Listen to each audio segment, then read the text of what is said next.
Hey, what's up, YouTube? Gonna do a quick video on the Mopar Hellcat intake through the headlight install. Now, I had the mod on the car for a while, but I didn't do a very good video of it.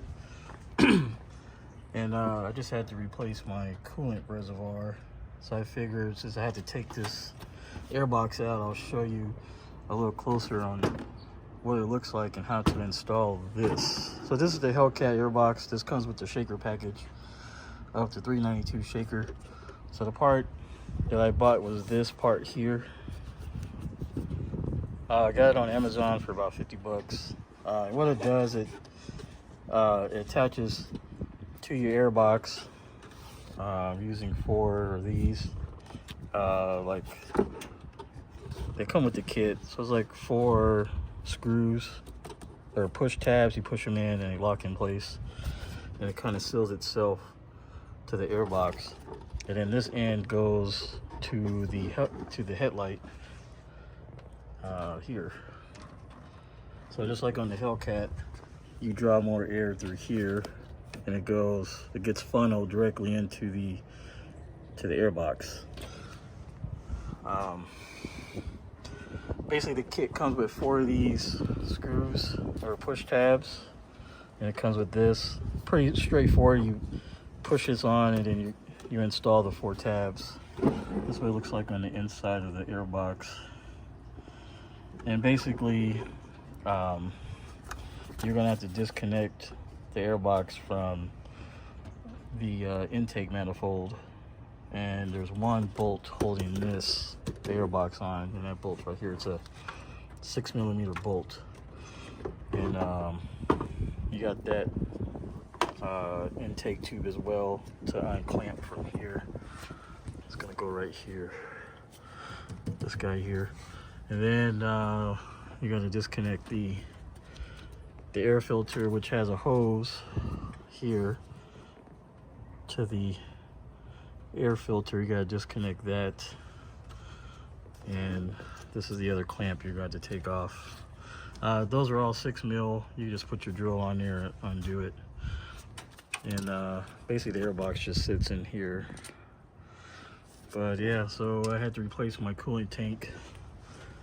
It was really cracked. This is the original one that came with the car. Sapphire now has over 100,000 miles. But this is the old this is the old coolant reservoir. You can see it's cracked really bad right there where it's all white. So basically I had to replace it because it was just leaking coolant all over the place on the ground. And it served its purpose. It lasted 100,000 miles, like I said. That's what I'm running on Sapphire. So I did try to get the part at AutoZone. The one at AutoZone, that spout is on the opposite side, on this side of it. So it's not going to work because the hose is not going to reach long enough to connect to that. So I just went down to Dodge and just got the original part. It's about double the price, about 200 bucks for this. The AutoZone one was just 100 bucks. So better off just getting, this part from the dealer. Like I said, straightforward to put in. But yeah, that's what I got going on in here. Well, I did replace the my coil packs to high output spark coil packs. And 4 on that side and 4 on this side. These are real simple to do. You just take out, these 2 are 8mm nuts, and you pull this one out, the old one out, pop the new one in and screw it down. That's kind of what the old one looks like. And I think these are made to last 100,000 miles.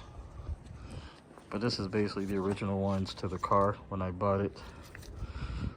That's what they kind of look like. These go on top of your spark plug. And you just got unplug it as well. It's a 3-prong connector, and you just unplug it. I'm gonna hold on to these guys. I don't think they're necessarily bad, but I definitely notice a difference on my startup, and acceleration seems to be a lot smoother since I got the high output coil packs in there. But yeah, that's what's going on today. I'm gonna put Sapphire back together, and stay tuned for more videos, guys. Thanks for watching.